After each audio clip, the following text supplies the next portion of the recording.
안녕하세요. VC 채널 구독자 여러분. 저는 오늘 K바이오 정말 위기인가 편의 진행을 맡은 아나운서 어이즈입니다. 작년이었죠. 딱 이맘때쯤 K반도체, K배터리, K바이오 전성시대라는 이야기가 많이 쏟아져 나왔습니다. 그런데 1년이 지난 지금 현재 K바이오가 실현의 계절을 보내고 있다는 이야기가 나오고 있습니다. 불과 1년 사이에 어떻게 된 일일까요? K바이오 산업의 돈줄이 말라버렸다라는 이야기들, 기사들이 쏟아지고 있는 가운데 오늘은 현재 바이오 벤처 상황을 짚어보고 VC들이 이에 대해 어떻게 대응하고 있는지 세밀하게 진단해보는 시간 가져보겠습니다. 자, 제 옆에 지금 더벨 홍숙 바이오 전문 기자 함께 나와 있습니다. 안녕하세요. 네, 안녕하세요. 네, 우리 VC 채널 구독자 여러분들께 인사 한 말씀 부탁드릴게요. 네, 안녕하세요. 저는 더벨에서 제약바이오부 산업을 취재하고 있는 홍숙입니다. 네, 반갑습니다. 오늘 취재 깊이 해오셨는데 바로 본론으로 들어가서 좀 이야기 여쭤볼게요. 지금 현재 바이오 업계가 삼중고에 시달리고 있다라는 이야기가 있습니다. 현재 상황부터 좀 설명 부탁드릴게요. 네, 현재 바이오 업계는 자금 조달에 있어 보릿고개를 겪고 있습니다. R&D 글로벌 임상을 진행하기 위해서는 대규모 자금이 꾸준히 투입돼야 하는데요. 문제는 자금 조달이 예전과 달리 쉽지 않다는 것입니다.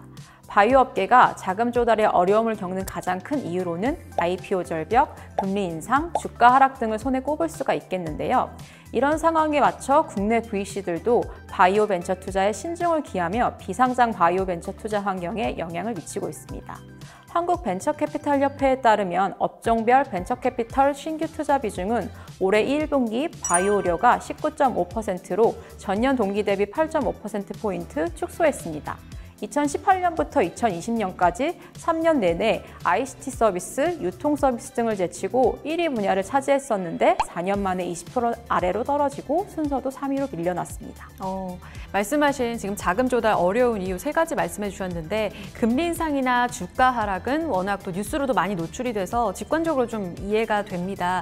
그런데 바이오 벤처 기업의 IPO가 힘들다 했는데 작년과 달리 좀 어려워진 이유가 있을까요? 네, 최근 기술 특례 상장사들 가운데 거래가 정지된 곳 칠라젠, 인트로메딕, DXMVX, 큐리언트가 모두 바이오 기업임에 따라 기술성 평가부터 상장 심사까지 바이오 IPO 기준이 더욱 까다로워지고 있습니다. 올해 들어 기술 특례를 통해 IPO에 성공한 기업은 에드바이오텍, 바이오 FDNC, 노을 등 3곳에 불과했습니다.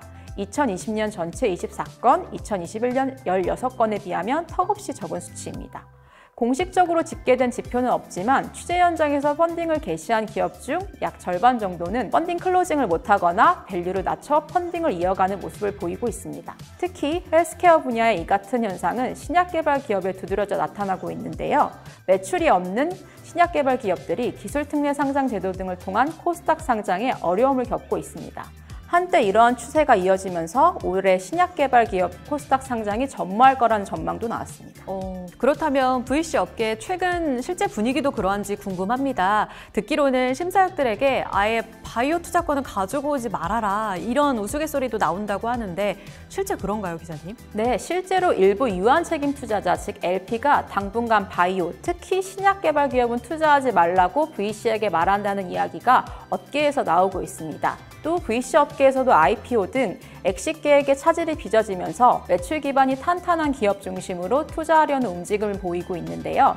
빠른 시일 내에 매출을 내기 어려운 신약 개발 기업보다는 의료기기나 디지털 헬스케어 기업을 관심 있게 지켜보는 분위기입니다. 그렇다면 기존의 바이오 이제 전문으로 투자를 하던 VC 하우스들도 그런지 궁금합니다. 바이오 투자를 줄이고 다른 섹터로 투자를 늘리는 그런 움직임도 나오고 있나요? 앞서 말씀드렸듯이 바이오 투자 자체를 줄이고 있지는 않습니다. 최근 2, 3년 동안 바이오 중에서 신약 개발 기업에 투자를 주로 했는데요. 최근 거래소에서 매출 구조 및 사업성을 깐깐하게 보면서 이에 따라 바이오 전문 심사역들도 당장 매출을 내기 어려운 신약 개발 기업보다는 의료기기나 디지털 헬스케어 전용 펀드를 만들면서 신약 외의 바이오 투자로 범위를 확대해 나가고 있습니다. 바이오 투자 자체를 줄이고 있지는 않은데 그 안에서도 신약 개발보다는 의료기기나 디지털 헬스케어 쪽으로 조금 숫자가 나오는 쪽으로 투자가 이루어지고 있다. 그런데 듣기로는요, 기자님, 해외 바이오텍도 최근 국내처럼 펀딩 난을 겪고 있다고 들었습니다. 그런데 좀 재밌는 사실이 있더라고요. 흥미롭게도 이로 인해서 기존에 없었던 국내 VC가 해외 바이오텍 펀딩의 리드 투자를 가져가는 실패하는 그런 사례가 나왔다고 들었는데 이례적인 거 맞죠? 그렇습니다.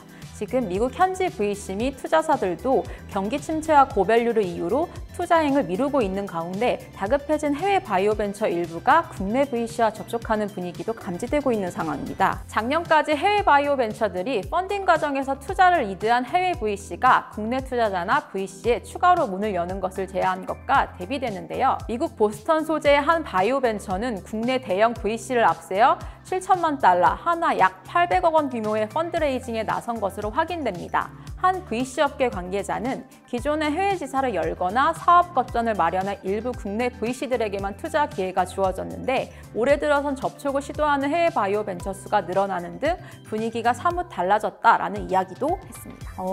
이번 위기를 통해서 해외 소재 바이오텍과 국내 VC들이 접촉하는 사례가 많아지고 있는 모양입니다. 확실히 전화위복이라고 위기가 또 다른 기회가 되기도 하는 것 같아요. 그런데 이런 이례적인 사례를 제외하고 전체적으로 어려운 상황이라고 말씀하셨잖아요. 이런 상황에도 불구하고 대규모 벤처 투자를 이뤄낸 이런 바이오 벤처 기업이 있다고 들었습니다. 네, 그렇습니다. 신약 개발 기업 중에서는 아직 글로벌 제약 회사들도 이렇다 할 치료제가 없는 중추신경계 질환, 알츠하이머나 파킨슨병과 같은 분야에서 대규모 투자가 이뤄지고 있는데요. 국내 기업 중에 바이오 오케스트라라는 기업은 4,500억 원의 밸류에서 시리즈 C로 540억 원을 유치했습니다. 이어 알지노믹스라는 기업은 1,000억 원대 밸류에서 300억 원을 유치 중입니다. 아밀로이드 솔루션 역시 1,900억 원가량의 밸류로 약 500억 원을 시리즈 C로 유치 중입니다. 경구투약 합성 신약으로 아밀로이드 베타와 타우 침정물을 없애는 연구를 하고 있는데요. 아직 이 기업은 임상 파이프라인은 없는 상황입니다. 이외에 코로나19로 한시적으로 비대면 진료가 허용되면서 관련 기업들도 큰 규모로 투자를 유치했는데요. 대표적으로 닥터나우는 작년 10월 700억 원의 가치로 약 100억 원의 규모의 시리즈 A를 투자받았던 이력이 있습니다. 굿당 역시 최근 700억 원의 밸류로 210억 원의 규모로 시리즈 A를 투자 유치했고 또딱 역시 시리즈 D로 172억 원의 투자를 유치했습니다. 네, 소수의 차별화된 경쟁력을 갖고 있는 바이오 벤처 기업들은 또 투자를 이뤄내는 이런 사례들도 있습니다. 현 상황을 쭉 짚어주셨는데 이런 상황에서 이제 VC 하우스들의 경우에는 이 전략을 어떻게 취하고 또 대응해 나가는지도 궁금합니다. 어떻게 기자님이 보시기에 작년과 좀 전략이 달라진 것 같으세요? 전에 VC들은 투자 기업의 IPO를 주요 엑시 플랜으로 삼았습니다. 물론 이러한 기조는 계속 유지될 것으로 보이지만요. 최근 바이오 심사역들이 속속 인수합병, 즉 M&A 담론을 꺼내고 있는데요. 실제로 블록버스터 약물을 개발하는 글로벌 제약회사들은 풍부한 자금력을 바탕으로 M&A를 통해 신규 파이프라인을 도입하는 사례는 보편적으로 일어나는 현상입니다. 우리나라에서도 코로나19 백신 개발사로 유명한 화이자, 아스트라제네카, 얀센 모두 M&A를 통해 성장한 회사들입니다. 이러한 흐름에 맞춰 최근 M&A가 이루어질 만한 밸류의 초기 기업에 투자를 전문으로 하겠다는 바이오 전문 심사역들도 속속 등장하고 있습니다. 우리나라에서 1세대 바이오 전문 심사역으로 불리는 황만순 한국투자파트너스 대표는 1년의 코스닥 상장 기업이 대략 20개로 볼 때 앞으로 20년 내 코스닥 상장 기업은 200여 개가 될 것이다. 그러나 지난 5년 동안 바이오 벤처는 약 1,500개에서 1,600곳이 창업됐고 이들 기업들 모두 기업 공개를 할 수 없다라고 말하면서 우회적으로 M&A 가능성을 시사한 바 있습니다. 또한 박준범 제이커브 인베스트먼트 대표 역시 금리 인상으로 나스닥 기업 공개 지표도 우리와 비슷한 양상을 보이고 있고 작년 동기 대비 올해 5월까지 미국 투자은행이 IPO를 통해 얻은 수수료는 작년 대비 약 7%에 불과하다. 금리 인상으로 미국 역시 상장시장이 경색됐다. 향후 몇 년 동안 IPO 시장은 더 어려워질 것이며 이러한 상황에 우리는 초기 기업을 200억에서 300억 원의 밸류로 투자해서 약 1,000억 원까지 밸류를 올려 M&A가 가능한 기업을 주로 살펴보고 있다고 인터뷰를 통해 말한 바 있습니다. 그렇군요. IPO 절벽, 이 위기를 또 M&A를 통해서 좀 새로운 대안으로 찾아내기를 또 바라보겠습니다. 자, 이렇게 오늘 홍숙 기자와 함께 K-바이오가 현재 어려운 상황을 겪고 있는 그 이유와 VC 하우스들의 전략 그리고 취재 스토리까지 생생하게 좀 들어봤습니다. 기자님 오늘 함께 하셨는데 좀 어떠셨어요? 네, 오늘 저도 역시 바이오 산업, 제약 바이오 산업을 이렇게 짧은 시간 내에 쭉 얘기할 수 있어서 유익한 시간이었습니다. 네, 아무래도 취재 현장에 누구보다 가깝게 계시기 때문에 더 체감하는 바가 다를 것 같아요. 실제로 K-바이오 좀 많이 힘들고 위기의 상황을 지나고 있는 것 같으세요? 물론 신약 개발 투자 분위기가 경색된 것은 맞습니다. 하지만 신약 개발 산업의 성장이 멈춘 것은 아니라고 생각합니다.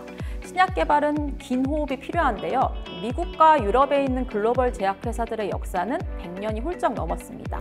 우리나라 기업들이 이제 막 신약 개발 출발선상에 있고 글로벌 제약회사들이 인정할 만한 데이터를 100년도 채 안 되는 시간 안에 도출해내고 있습니다. 매출이 없는 신약 개발 회사가 지금까지 성장할 수 있었던 데에는 한국거래소의 기술특례 상장 제도와 벤처 캐피털의 자금 조달이 없었다면 불가능했을 것입니다.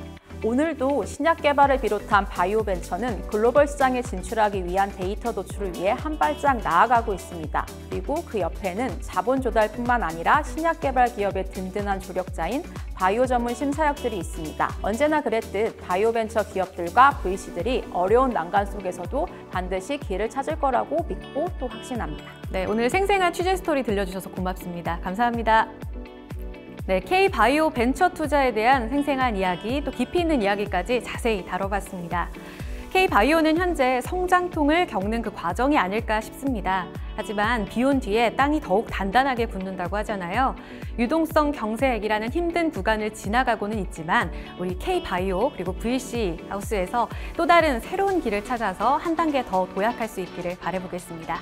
여러분들 역시 겨울 뒤에 찾아올 K-바이오의 봄날을 응원해 주시기 바랍니다. 네, 이렇게 해서 오늘 바이오 특집 K-바이오 정말 위기인가 내용 마무리 짓도록 하겠습니다. 오늘 시청해 주신 여러분 고맙습니다. 잠깐! 영상 마치기 전에 구독 그리고 좋아요, 댓글과 알람 설정까지 부탁드립니다.